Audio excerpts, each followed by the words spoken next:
폭염에 무너지는 생명선. 노동자, 농업인연이어 쓰러져 2025년 7월 8일 질병관리청은 전국에서 온열 질환자 254명이 발생했다고 밝혔다. 이는 2018년 8월 이후 7년 만에 하루 환자 수가 200명을 넘긴 기록이다. 연일 이어지는 극한의 더위 속에서 노동자와 농업인을 중심으로 사망사고가 잇따르고 있다. 최강기온 35도를 웃도는 야외에서 장시간 작업에 나선 이들이 고온에 그대로 노출되며 치명적인 결과로 이어지고 있다. 지난 며칠간 폭염주의보와 경보가 전국 대부분 지역에 발령된 가운데 건설 현장 비닐하우스 논밭 등 고온 다습한 작업 환경은 노동자를 사지로 내몰고 있다. 특히 외부 근로자와 고령 농업인은 땀을 배출할 여유조차 없이 쓰러지는 일이 속출하고 있다. 사진 출처, 폭염에 지진 노동자와 농업인 이미지 챗 GPT 생성, 고위험 사업장 여전히 방치. 폭염도 재난이다. 질병관리청은 지난 8일 보고된 온열 질환자 254명 중 대부분이 실외 근무자였다고 밝혔다. 의료계에 따르면 열사병은 체온이 40도를 넘으며 의식을 잃는 중대한 응급 상황으로 30분 이내 조치가 없으면 생명이 위태로울 수 있다. 하지만 현장의 대응 체계는 턱없이 부족하다.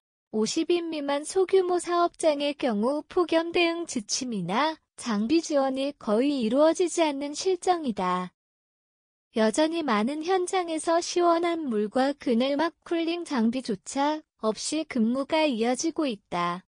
이로 인해 작업자 스스로 판단하여 휴식을 취하지 않는 한 온열 질환을 예방할 방법이 없다.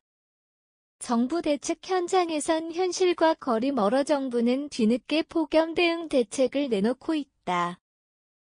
고용노동부와 행정안전부는 폭염 고위험 작업장에 이동식 에어컨과 제빙기를 지원하겠다고 발표했다. 특히 50인 미만 사업장을 중심으로 집중 지원한다고 밝혔지만 정작 현장에서는 지원 대상 기준이 까다롭고 신청 절차도 복잡해 실효성이 없다는 지적이 쏟아지고 있다. 실제로 제빙기나 이동식 냉방기 설치에는 전력 인프라와 공간 조건이 필요하지만 대부분의 비정형 작업 현장에서는 이를 갖추기 어렵다. 일선 노동자들은 당장 얼음물 한 통만 있어도 살겠다고 호소한다.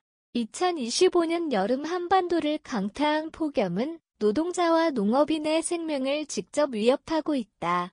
질병관리청의 통계는 현장이 얼마나 위태로운지를 보여주는 증거다. 정부는 폭염을 재난으로 인식하고 형식적인 지원이 아닌 실제 작업 환경을 고려한 실질적 대책 마련에 나서야 한다. 더는 현장을 방치해서는 안 된다. 폭염은 자연재해일 뿐 아니라 이제는 인명피해를 동반하는 사회재난이다. 반복되는 폭염 속에서 취약 노동자들이 매년 목숨을 잃는 악순환은 이제 멈춰야 한다. 정부는 정책적 공백을 메우고 기업은 작업 환경을 개선하며 사회 전체가 안전망 구축에 나서야 할 때다.